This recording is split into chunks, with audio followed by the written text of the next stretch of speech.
হে কৃষ্ণ করুণা সিন্ধু দীনবন্ধু জগত পতে গোপেশ গোপিকা কান্ত রাধা কান্ত নহস্তুতে। ওম নমো ভগবতে বাসুদেবায় নমঃ। তো আসুন বন্ধুরা, মহারাজ পরীক্ষিত কি এমন আশ্চর্য ঘটনার সম্মুখীন হয়েছিলেন তা আমরাও জেনে নেই। পরীক্ষিত দেখলেন যে ধর্মবৃষের রূপ ধারণ করে এক পায়ে ঘুরে বেড়াচ্ছেন। এক জায়গায় এসে তিনি গাভীরূপিণী পৃথিবীকে দেখতে পেলেন। পুত্রহারা দুঃখিনী মায়ের মতো পৃথিবীর চোখ দিয়ে অশ্রুধারা বইছিল। তাঁর শরীর শ্রীহীন হয়ে গিয়েছিল। ধর্ম পৃথিবীকে প্রশ্ন করলেন, হে কল্যাণী, তোমার শরীর ভালো আছে তো? তোমাকে বড় শুষ্ক দেখাচ্ছে। তুমি ম্লান হয়ে রয়েছ, মনে হচ্ছে তোমার অন্তরে কোনো কষ্ট অবশ্যই রয়েছে। তোমার কোনো আত্মীয় দূরদেশে চলে গেছে কি, যার জন্য তুমি এত দুশ্চিন্তা করছো? তুমি আমার জন্য দুশ্চিন্তা করছো না তো, যে আমার 3টি পা নষ্ট হয়ে গেছে, কেবলমাত্র আরেকটি অবশিষ্ট রয়েছে? আবার এও হতে পারে যে এখন শূদ্রেরা তোমাকে শাসন করবে এই ভেবে দুঃখ করছো। আবার যাগযজ্ঞ বন্ধ হয়ে যাওয়ায় এইসব দেবতারা তাদের যজ্ঞভাগ পাবে না, অথবা বৃষ্টি না হওয়াতে আকাল এবং দুর্ভিক্ষ পীড়িত প্রজাদের জন্য কি তুমি দুঃখিত? হে দেবী, তুমি কি রাক্ষসরূপী মানুষদের দ্বারা অরক্ষিত বা আর্ত স্ত্রীলোকেরা নিগৃহীত হবে সেই জন্য শোক করছ? বর্তমান ক্ষত্রিয়গণ বড় বড় রাজ্য নষ্ট করে দিয়েছে, তারা সব কলি কর্তৃক আক্রান্ত। এখনকার মানুষ যথেচ্ছভাবে কোনো বিধিনিষেধের তোয়াক্কা না করে যেখানে সেখানে পান, ভোজন, বসন, স্নান, মৈথুন করে বেড়াচ্ছে, তাই জন্য কি তুমি দুঃখিত? হে দেবী, তুমি তো ধনরত্নের আকর। যেই মানসিক কষ্টে তুমি এত দুর্বল হয়ে পড়েছ, সেই দুঃখের কারণ আমাকে বলো। মনে হচ্ছে সকল বলশালীদের চেয়েও প্রবল মহাকলি তোমার দেবদুর্লভ সৌভাগ্যরাশি হরণ করে নিয়েছে। পৃথিবী বললেন, হে ধর্ম, তুমি আমাকে যা কিছু জিজ্ঞাসা করেছ তা সবই তুমি জানো।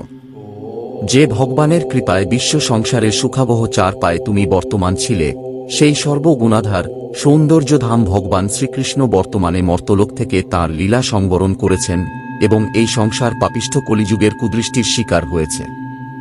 এইসব দেখে আমার গভীর মনোবেদনার সৃষ্টি হয়েছে। ব্রহ্মাদি দেবগণ যার শরণাগত রূপে কৃপা কটাক্ষ পাতের অভিলাষী হয়ে কঠিন তপস্যা করেন, সেই লক্ষ্মীদেবী নিজ বাসস্থান কমলবন ত্যাগ করে যে শ্রীভগবানের চরণ সৌন্দর্য সেবন সৌভাগ্যশালিনী হতে বাসনা করেন, সেই শ্রীভগবানের কমলবজ্র ধ্বজাঙ্কুশ চিহ্নযুক্ত সুশোভিত সুন্দর চরণযুগলের দ্বারা অলঙ্কৃতা হয়ে আমি বিপুল বৈভবলাভ করেছিলাম এবং সৌভাগ্যে ত্রিলোককে অতিক্রম করে শোভিতা হয়েছিলাম। আমার সেই সৌভাগ্য এখন শেষ হয়ে গেছে। ভগবান এই হতভাগিনীকে পরিত্যাগ করেছেন। মনে হচ্ছে যে সৌভাগ্যের ফলে আমার মনে গর্ব হয়েছিল, সেই জন্য তিনি আমাকে এই শাস্তি দিলেন। তোমার নিজের 3টি পা কম হয়ে যাওয়াতে মনে মনে কষ্ট পাচ্ছিলে। নিজের পৌরুষ বলে তোমাকে সসামর্থ্যে পূর্ণাঙ্গ এবং সুস্থ করার জন্য অত্যন্ত রমণীয় শ্যামসুন্দর বিগ্রহ ধারণ করে তিনি যদুবংশে জন্মগ্রহণ করেন এবং অসুরবংশীয় রাজাগণের শত শত অক্ষৌহিনী সেনাকে নিহত করে আমার ভার অপনোদন করেন, কারণ তিনি পরম স্বাধীন। যিনি তাঁর প্রেমপূর্ণ দৃষ্টি, মধুর হাসি এবং মধুর বাক্যালাপে সত্যভামা প্রমুখ যদুকুল কামিনীদের মান ও ধৈর্য হরণ করেছিলেন এবং যার চরণযুগলের স্পর্শে আমি সর্বদা আনন্দিত ও রোমাঞ্চিত হয়ে উঠতাম, সেই পুরুষোত্তম ভগবান শ্রীকৃষ্ণের অদর্শন দুঃখকে সহ্য করতে পারে। ধর্ম ও পৃথিবী এইভাবে নিজেদের মধ্যে বাক্যালাপ করতে থাকলে সেই সময় রাজর্ষি পরীক্ষিত পূর্ববাহিনী সরস্বতী তীরে কুরুক্ষেত্রে এসে পৌঁছালেন। সূত বললেন, হে শৌনক। সেখানে গিয়ে রাজা পরীক্ষিত দেখলেন যে একজন রাজবেশধারী শূদ্র লাঠি হাতে নিয়ে এক গোমিথুনকে এমন প্রহার করছে যেন সেই গোমিথুনের কোনো রক্ষক নেই। মৃণালের মতো শুভ্রবর্ণ সেই বৃষটি এক পায়ে দাঁড়িয়ে দাঁড়িয়ে কাঁপছে আর সেই শূদ্রের প্রহারে পীড়িত ও ভীত হয়ে মূত্রত্যাগ করছে। স্বর্ণমণ্ডিত রথে আরও রাজা পরীক্ষিত এই দৃশ্য দেখে হাতে ধনুর্বাণ নিয়ে গম্ভীরস্বরে তাকে জিজ্ঞাসা করলেন, ওহে, তুমি কে, যে বলবান হয়েও আমার রাজ্যের মধ্যে এই দুর্বল প্রাণীর ওপর অত্যাচার করছ? তোমার বেশভূষায় তো রাজার মতো দেখাচ্ছে, কিন্তু ব্যবহার দেখে তো তোমাকে শূদ্র বলে মনে হচ্ছে। আমার পিতামহ অর্জুনের সাথে ভগবান শ্রীকৃষ্ণ পরমধামে প্রয়াণ করেছেন বলে তুমি নির্ভয়ে নির্জন স্থানে নিরাপরাধকে প্রহার করার অপরাধে অপরাধী, অতএব তোমায় আমি এখনই বধ করব।